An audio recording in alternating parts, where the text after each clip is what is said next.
guys, welcome back to a new lecture series CGPSC Tech for ACF presented by Bright Ventures Academy. Dear viewers, हमने अपने पिछले lecture में rate of chemical reaction को briefly discuss किया था और हमने कहा था कि आज के हम अपने इस वीडियो लेक्चर में बात करने वाले हैं उन सभी फैक्टर्स की जो कि रेट ऑफ केमिकल रिएक्शन को अफेक्ट करते हैं. बट डियर व्यूअर्स, उससे पहले हम बात करने वाले हैं स्टोइचियोमेट्रिक कोफिशिएंट की. जैसा कि आप सभी को टेलीग्राम चैनल पे हमारे आपको सारे नोट्स जो हैं इस टॉपिक के वो आपको प्रोवाइड वहाँ पर करवा दिए गए हैं. तो उसी नोट्स में आपने एक टॉपिक देखा होगा, that is what stoichiometric coefficient for rate of chemical reaction. तो चलिए इसको हम कुछ ऐसे समझते हैं. हमने देखा था कि जब कोई रिएक्टेंट प्रोडक्ट में कन्वर्ट होती है, जब कोई रिएक्टेंट प्रोडक्ट में कन्वर्ट हो रही है, इसका मतलब क्या हुआ कि रेट ऑफ केमिकल रिएक्शन में हम क्या मेजर करते हैं कि कोई रिएक्टेंट को या किसी रिएक्टेंट को प्रोडक्ट में कन्वर्ट होने में कितना समय लगता है, राइट. तो अब देखिए, सपोज ये कोई रिएक्टेंट है, तो जब ये रिएक्शन स्टार्ट हो रही थी तो यहाँ पर हम टाइम क्या मान लें, 0, क्योंकि जब रिएक्शन स्टार्ट हो रही है तो उस टाइम पे हम किस टाइम से उसको कैलकुलेट करना स्टार्ट करेंगे. डेफिनेटली जब t की वैल्यू क्या है, t इज इक्वल टू 0. फिर क्या हुआ कि सपोज मैं आपको बता रही हूँ कि जब प्रोडक्ट का फॉर्मेशन हुआ तो t की वैल्यू वहाँ पर 1 हो गई. ठीक, t की वैल्यू वहाँ पर क्या हो गई, 1 हो गई. अब हमें क्या करना है कि जब हमें कैलकुलेट करना है कि टाइम हमें कितना लगा, तो हम क्या करेंगे, टाइम को कैसे कैलकुलेट करेंगे, चेंज इन टाइम. क्यों चेंज इन टाइम, क्योंकि जब यहाँ पर रिएक्टेंट का जो कंसंट्रेशन था, जब रिएक्शन स्टार्ट किया तो क्या हुआ कि यहाँ पर जो कंसंट्रेशन था रिएक्टेंट का वो ज़्यादा था. लेकिन जैसे जैसे ये रिएक्टेंट जो है वो प्रोडक्ट में कन्वर्ट होता गया तो क्या हुआ डियर व्यूअर्स कि ये जो इसकी जो कंसंट्रेशन है वो क्या होती गई, धीरे धीरे कम होती गई और वो सारा कंसंट्रेशन किसको मिल गया, प्रोडक्ट को मिल गया, राइट. तो क्या हुआ कि हमने क्या देखा था कि रेट ऑफ केमिकल रिएक्शन क्या होता है, रेट ऑफ रिएक्शन क्या होता है, change in concentration of reactant और product upon change in time, right. इसे ही हम क्या कर रहे थे, कैलकुलेट कर रहे थे. अब चेंज इन टाइम को हमने किससे डिनोट किया, डेल्टा टी से. तो अब अगर मुझे यहाँ पर R जो आपका रिएक्टेंट है उसका रेट ऑफ रिएक्शन कैलकुलेट करना है, तो आप कैसे कैलकुलेट करेंगे, change in concentration of reactant, तो वो क्या हो जाएगा, delta R upon delta T. अब चूंकि इसका जो कंसंट्रेशन है वो समय के साथ साथ कम होता जा रहा है तो इसलिए हमने यहाँ पर क्या लगाया, नेगेटिव साइन लगाया. और अगर जब हमें प्रोडक्ट के लिए कैलकुलेट करना है तो वो क्या हो जाएगा, delta P upon delta T. अब यहाँ पर क्या हो रहा है, समय के साथ साथ इसका जो कंसंट्रेशन है वो बढ़ता चला जा रहा है, इसीलिए ये किस में होगा, पॉजिटिव साइन जो है वो यही इंडिकेट कर रहा है कि समय के साथ साथ उसकी जो कंसंट्रेशन है वो बढ़ती चली जा रही है. ओके डियर व्यूअर्स, अब हमारा जो मेन मुद्दा है, अभी हमें जो टॉपिक डिस्कस करना है वो है स्टोइचियोमेट्रिक कोफिशिएंट. स्टोइचियोमेट्री कोफिशिएंट, ठीक. आपको सिर्फ और सिर्फ क्या याद रखना है, आपको सिर्फ और सिर्फ इसका जो ट्रिक है, टिप है वो याद रखना है. आपको ज़्यादा डिटेल में इसे समझने की ज़रूरत नहीं है. देखिए क्या होता है, सपोज मेरे पास कोई एक इस टाइप का रिएक्शन है, ठीक. अब मेरे पास कुछ इस टाइप का रिएक्शन प्रेजेंट है. तो यहाँ पर आप देख रहे हैं, पहले जब हमने जो डेमो रिएक्शन का जो एग्जाम्पल लिया था वो आपको कुछ इस तरीके से दिख रहा था, A + B gives what, C + D. अब यहाँ पर ये जो मैंने small a, small b, small c, small d ये लगाया है, यही आपका क्या कहलाता है, स्टोइचियोमेट्री कहलाता है. यही आपका क्या कहलाता है, स्टोइचियोमेट्री. वैसे तो अगर मैं आपको स्टोइचियोमेट्री समझाऊँ तो ये क्लास 11th का बहुत ही इंपॉर्टेंट टॉपिक है और इसको समझाने में करीब आपको पूरा 1 घंटे का लेक्चर लग जाएगा. लेकिन चूँकि मैं आपको ऊपर से समझा रही हूँ, थोड़ा मोटा मैं आपको आइडिया दे रही हूँ कि स्टोइचियोमेट्री क्या होती है, तो मैं आपको यहाँ पर बता रही हूँ कि यहाँ पर ये जो A, B, सी और डी दिया हुआ है, दैट इज योर स्टोइचियोमेट्री। ये आपको किसको रिप्रेजेंट करता है? ये आपके मोल ऑफ रिएक्टेंट्स और मोल ऑफ प्रोडक्ट्स को क्या करता है? रिप्रेजेंट करता है। ओके, तो अब देखिए क्या हुआ कि आपको सिर्फ ये याद रखना है कि जो भी स्टोइचियोमेट्री होता है, स्टोइचियोमेट्री जो भी होता है, जब हम उसका रेट ऑफ रिएक्शन कैलकुलेट कर रहे होते हैं तो वो उसकी रेसिप्रोकल बन जाता है। वो उसका क्या बन जाता है? रेसिप्रोकल बन जाता है। चलिए देखिए, अब यहाँ पर आपको क्या कैलकुलेट करना है? ए और बी यानी कि रिएक्टेंट्स का रेट ऑफ केमिकल रिएक्शन आपको कैलकुलेट करना है। तो आप कैसे कैलकुलेट करेंगे? मैंने आपको क्या बताया कि ये जो स्टोइचियोमेट्री कोफिशिएंट होता है वो किस में कन्वर्ट हो जाता है? रेसिप्रोकल में कन्वर्ट हो जाता है। तो रिएक्टेंट का अब रेट ऑफ रिएक्शन आप किस तरीके से कैलकुलेट करेंगे? ये क्या हो जाएगा, क्योंकि टाइम के साथ साथ रिएक्टेंट की जो कंसंट्रेशन है वो क्या होती जाती है? कम होती जाती है, घटती चली जाती है। तो इस वजह से ये क्या हो जाएगा? -1/A delta A upon delta T, right. फिर सिमिलरली B के लिए क्या हो जाएगा? -1/B into delta B upon delta T, right. फिर वहाँ पर क्या हो जाएगा? +1/C into delta capital C upon delta T, और D के लिए क्या हो जाएगा? 1/D into delta capital D upon delta small t, इस तरीके से, ठीक। तो जब भी आपको स्टोइचियोमेट्री प्रेजेंट होगा तो स्टोइचियोमेट्री की जो वैल्यू है वो आपके किस में चली जाएगी? वो आपकी रेसिप्रोकल हो जाएगा, और इस तरीके से फिर आप रिएक्टेंट्स और प्रोडक्ट्स के जो है रेट ऑफ रिएक्शन को आप मेजर करते हो। ओके डियर व्यूवर्स, अब हम बढ़ते हैं आगे अपने नेक्स्ट टॉपिक की तरफ, that is your what? Factors that affect the rate of chemical reaction. Okay dear viewers, तो अभी हमने क्या सीखा कि जब आपके पास स्टोइचियोमेट्री कोफिशिएंट प्रेजेंट होती है तो कैसे आप किसी रिएक्टेंट के लिए, केमिकल रिएक्शन के लिए रेट को मेजर करते हैं। अब ये समझिए कि सपोज आपको किसी एक पर्टिकुलर टाइम पीरियड पे किसी रिएक्टेंट या प्रोडक्ट या पूरे के पूरे केमिकल रिएक्शन के लिए आपको रेट कैलकुलेट करने के लिए कहा गया, तो आप किस तरीके से करेंगे? चलिए इसे ऐसे समझते हैं। अगेन हम क्या करते हैं, एक रिएक्टेंट ले लेते हैं और फॉर्म दिस, ये रिएक्टेंट है। तो अब आपको क्या करना है? एक पर्टिकुलर टाइम पीरियड पे इसके लिए रेट ऑफ रिएक्टेंट को मेजर करना है। ठीक उसी तरह जिस तरीके से हमने अपने पिछले लेक्चर में सीखा था। जो भी व्यूवर्स मेरा यह वीडियो पहली बार देख रहे हैं, प्लीज़ जाइए और इसके पहले जो मैंने अपना वीडियो अपलोड किया है केमिस्ट्री का, उसे देखिए, क्योंकि जब तक आप वो नहीं देखेंगे आपको आगे का जो भी कंसेप्ट मैं आपको समझाने वाली हूँ वो समझ में नहीं आएगा। ठीक, तो अब हमें क्या करना है? एक पर्टिकुलर टाइम पीरियड पे इसके लिए हमें क्या करना है? रेट को मेजर करना है। तो इसका रेट क्या हो जाएगा? चूंकि ये रिएक्टेंट है तो ये क्या हो जाएगा? यहाँ पर स्टोइचियोमेट्री प्रेजेंट है, तो स्टोइचियोमेट्री हमेशा किस में चली जाती है? रेसिप्रोकल में। रिएक्टेंट है इसलिए माइनस साइन, क्योंकि कंसंट्रेशन क्या हो रही है?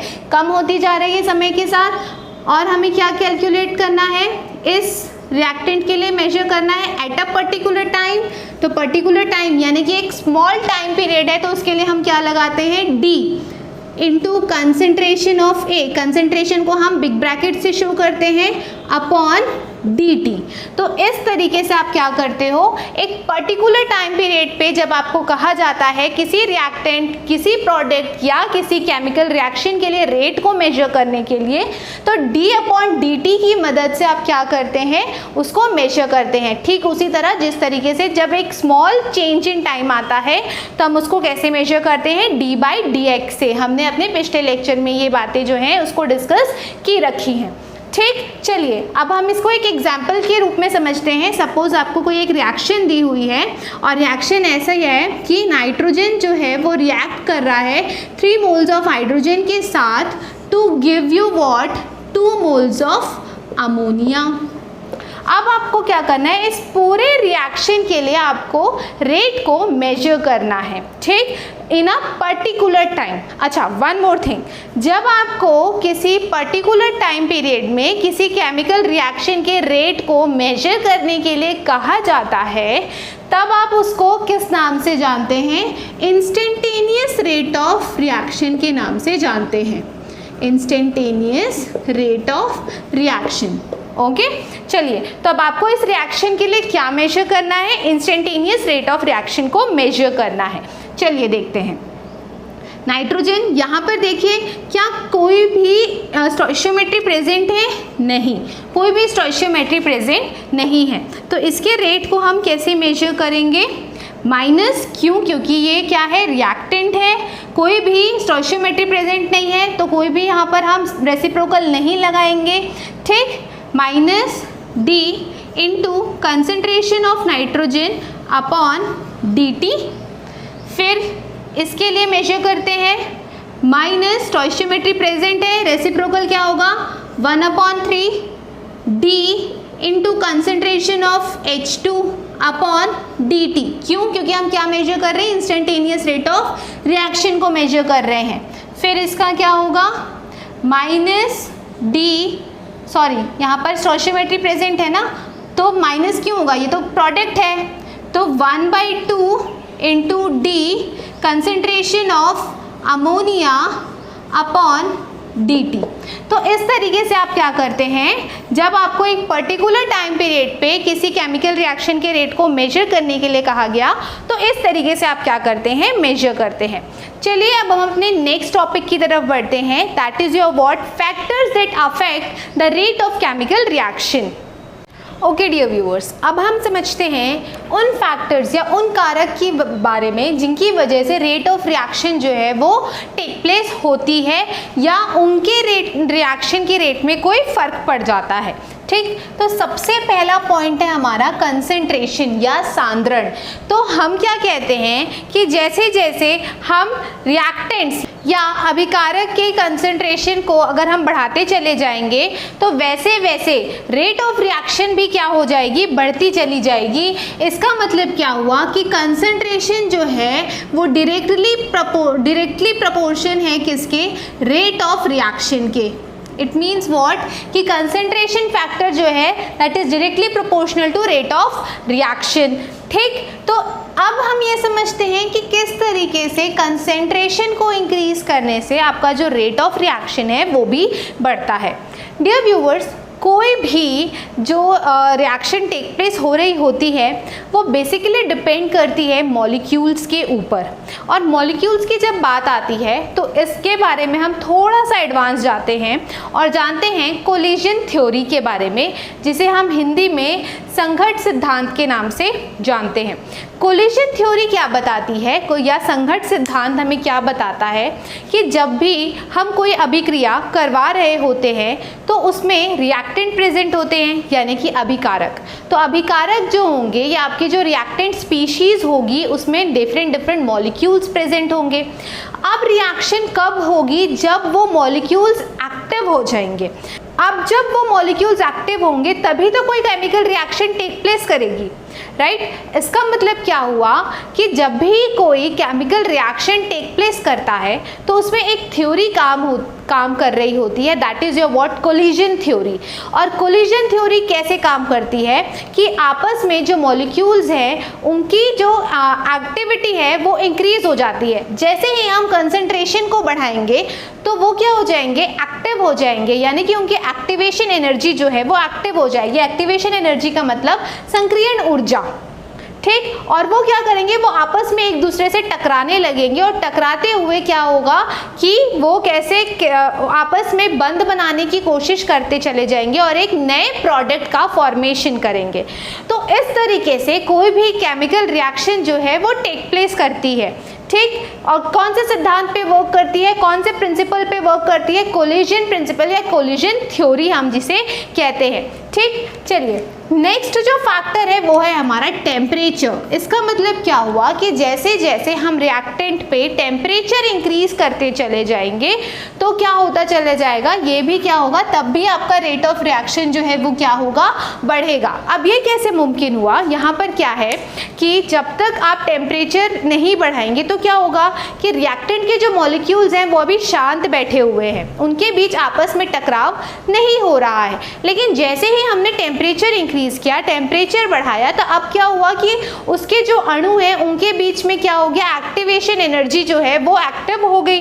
अब जैसे ही वो एक्टिव हो गई, अब उनके बीच क्या हो गया, कोलिजन स्टार्ट हो गया, वो आपस में टकराने लग गए और फिर क्या हुआ कि प्रोडक्ट जो है उनका फॉर्मेशन स्टार्ट हो गया, राइट। तो इसका मैं आपको एक और बेस्ट एग्जाम्पल देती हूँ।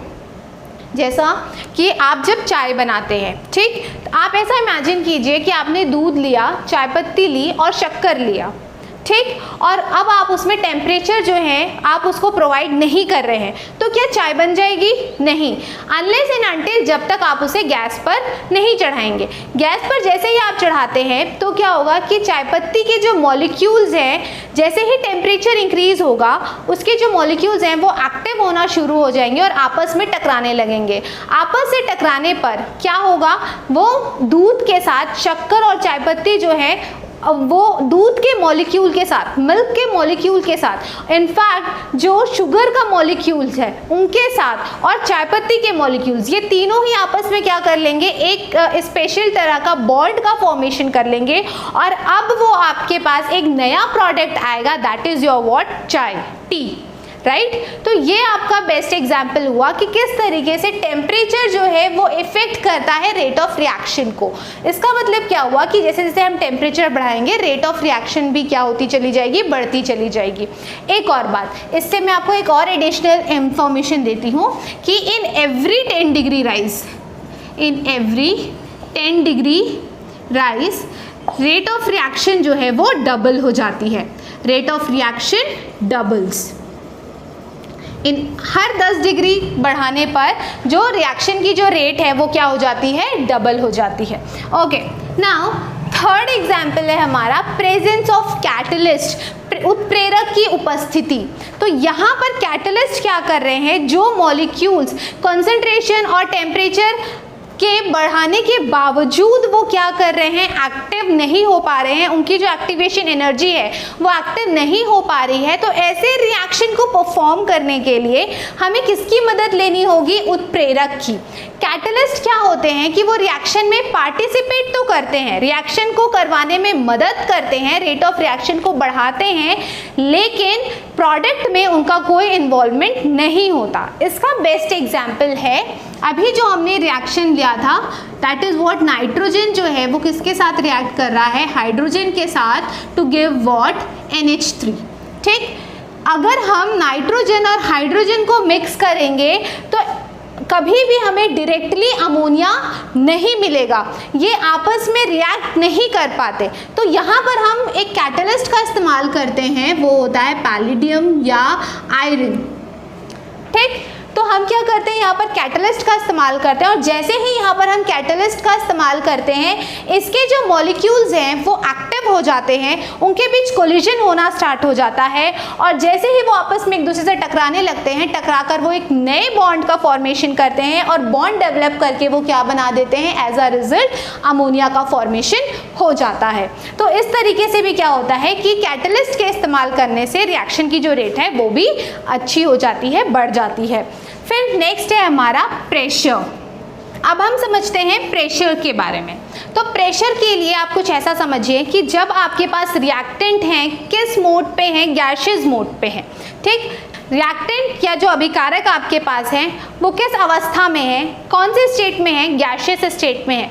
तो ऐसी स्थिति में क्या होता है कि जब आपको पता है कि गैस के जो मॉलिक्यूल्स होते हैं वो काफ़ी दूर दूर होते हैं, ठीक। गैसेस की जो अरेंजमेंट होती है उनमें जो एटम्स प्रेजेंट होते हैं वो काफ़ी दूर दूर होते हैं। अब जब मॉलिक्यूल्स या जो एटम्स जो हैं वो काफ़ी दूर दूर हैं तो उनके बीच टकराव कैसे होगा। अब जब टकराव ही नहीं होगा तो एक्टिव उनकी जो एनर्जी है वो एक्टिव कैसे होगी, एक्टिवेशन एनर्जी एक्टिव कब होगी, कब होगी, जब हम क्या करेंगे, प्रेशर को इंक्रीज करेंगे, दाब बढ़ाएंगे। जब दाब को हम बढ़ाएंगे या प्रेशर को जब हम इंक्रीज करेंगे तो क्या होगा कि गैस के जो मॉलिक्यूल्स हैं वो पास पास आ जाएंगे। जैसे ही गैस के मॉलिक्यूल्स पास आए, करीब आए, तो क्या होगा कि वो आपस में टकराने लगेंगे और तब कोलिजन थ्योरी या कोलिजन प्रिंसिपल जो है वो वर्क करने लग जाएगी और फिर क्या होगा, केमिकल जो रेट ऑफ केमिकल रिएक्शन है वो बढ़ जाएगी इस तरीके से। अच्छा, वन मोर थिंग, जब मैं आपको unit of rate of chemical reaction पढ़ा रही थी तो मैंने आपको बताया था कि रेट ऑफ केमिकल रिएक्शन का जो यूनिट होता है दैट इज़ व्हाट, मोल पर लीटर पर सेकेंड। ठीक, अब देखिए मोल पर लीटर क्यों आया था, क्योंकि हमारे पास जो हमने एज्यूम किया कि हम जो रिएक्टेंट ले रहे हैं वो क्या है, वो कैसा है, वो लिक्विड है। ठीक, और लिक्विड के कंसंट्रेशन को हम किस तरीके से मेजर करते हैं, मोल पर लीटर। लिक्विड के जब हम कंसंट्रेशन की बात करते हैं तो किसी भी लिक्विड स्टेट की हम कंसंट्रेशन की जो यूनिट होती है दैट इज योर व्हाट, मोल पर लीटर। लेकिन अब आप देखिए कि जब आपके पास गैसियस स्टेट में जो रिएक्टेंट है वो प्रेजेंट है तब उसका जो यूनिट होगा रेट ऑफ केमिकल रिएक्शन का वो क्या हो जाएगा। गैसेस की कंसंट्रेशन हम किस पे मेजर करते हैं, एटमॉस्फेरिक प्रेशर, राइट। गैसेस के हम कंसंट्रेशन को किस यूनिट पे मेजर करते हैं, एटमॉस्फेरिक प्रेशर पे मेजर करते हैं। तो यहाँ पर जो उसका यूनिट हो जाएगा that is your what, atmospheric pressure पर सेकेंड, ATM पर सेकेंड। सो जब हम गैसेस रिएक्टेंट्स की बात करते हैं तो उसका यूनिट क्या हो जाता है, ATM पर सेकेंड। ओके, चलिए अब नेक्स्ट फैक्टर पे हम चलते हैं that is your what, surface area, यानी कि पृष्ठ का क्षेत्रफल। तो इसका बेस्ट एग्जाम्पल है कि जैसे जैसे आप सरफेस एरिया को बढ़ाते जाते हैं वैसे ही आपका क्या होता है, रेट ऑफ केमिकल रिएक्शन जो है वो बढ़ती चली जाती है। अब ये कैसे पॉसिबल हुआ, अगर आप केमिकल सरफेस एरिया को बढ़ाएंगे तो मॉलिक्यूल्स तो और दूर दूर चले जाएंगे, आप डेफिनेटली ये सोच रहे होंगे, बट ऐसा नहीं है। आप ऐसा सोचिए कि आपने चूना लिया और चूना किस फॉर्म में है, पत्थर के फॉर्म में है। ठीक, तो क्या उसको अब हम उसको रिएक्ट करवाना किसी फर्दर अलग एलिमेंट के साथ, लेट्स से कि हम चूने को अगर हमने पानी में मिलाया तो क्या वो जल्दी से डिसॉल्व हो जाएगा, नहीं। ठीक, तो यहाँ पर क्या हो रहा है कि केमिकल रिएक्शन होने में वक्त लग रहा है, क्यों, क्योंकि वो सॉलिड स्टेट में है, ठीक, क्योंकि वो पत्थर के फॉर्म में है। लेकिन अगर हम चूने को पिस के उसका पाउडर बना देते हैं तब उसे पानी में घोलना ज़्यादा आसान होगा और जो टाइम लगेगा वो भी बहुत कम लगेगा। ठीक, तो इसका मतलब क्या हुआ कि पहले जो चूना पत्थर के फॉर्म में था उसका सरफेस एरिया कम था, तो इस वजह से रेट ऑफ रिएक्शन भी क्या थी, कम थी। लेकिन जैसे ही हमने उसे पिस के पाउडर के फॉर्म में लेकर आए तो अब क्या हुआ, उसका सरफेस एरिया जो है वो बढ़ गया और फिर जब हमने उसे पानी में मिलाया तो उसे पानी में घुलने में ज़्यादा वक्त नहीं लगा और इससे रेट ऑफ केमिकल रिएक्शन जो है वो आपकी इंक्रीज हो गई। ओके, चलिए अब हमारा जो नेक्स्ट और लास्ट फैक्टर है that is your what, exposure to radiation. इसका मतलब क्या हुआ, विकिरण के संपर्क में, मतलब कि लाइट के प्रेजेंस में आने से क्या होता है कि रिएक्टेंट्स के जो मॉलिक्यूल्स हैं वो एक्टिवेट हो जाते हैं। अब ये कैसे पॉसिबल है, इसको हम एक एग्जाम्पल रिएक्शन से समझते हैं। सपोज मैंने यहाँ पर हाइड्रोजन लिया और उसको किसके साथ रिएक्ट करवा रही हूँ, क्लोरीन के साथ, to give what, HCl, hydrochloric acid. ठीक, तो जब हम इन दोनों को अगर एक डार्क रूम में सपोज हम ये रिएक्शन टेक प्लेस करवा रहे हैं तो ये रिएक्शन जो है वो टेक प्लेस नहीं करेगी। लेकिन जैसे ही ये सनलाइट के प्रेजेंस में आएगी तो क्या होगा कि इसके जो मॉलिक्यूल्स हैं वो एक्टिव हो जाएंगे और कोलिजन थ्योरी जो है वो काम करने लगेगी। तो जैसे ही ये लाइट सनलाइट के प्रेजेंस में आए, ऐसा क्यों होता है, क्योंकि क्लोरीन क्या करता है, सनलाइट के प्रेजेंस में वो एक्टिव हो जाता है, उसके जो मॉलिक्यूल्स होते हैं वो एक्टिवेट हो जाते हैं और फिर इस तरीके से क्या होता है, उसमें जो केमिकल रिएक्शन है वो टेक प्लेस करने लग जाती है। इसका मतलब क्या हुआ कि अगर यहाँ पे सनलाइट नहीं होगा तो ये रिएक्शन टेक प्लेस ही नहीं करेगी। अगर ये रिएक्शन टेक प्लेस नहीं कर रही है तो उसका रेट भी क्या हो जाएगा, बहुत कम हो जाएगा। ठीक, इसका मतलब क्या हुआ कि एक्सपोजर टू रेडिएशन होने से रेट ऑफ रिएक्शन जो है वो बढ़ती चली जाएगी। ओके डियर व्यूवर्स, तो आप हमने सारे फैक्टर्स जो हैं रेट ऑफ रिएक्शन के उसको हमने ब्रीफली डिस्कस कर लिया है। चलिए अब हम बात करते हैं fast and slow chemical reactions की।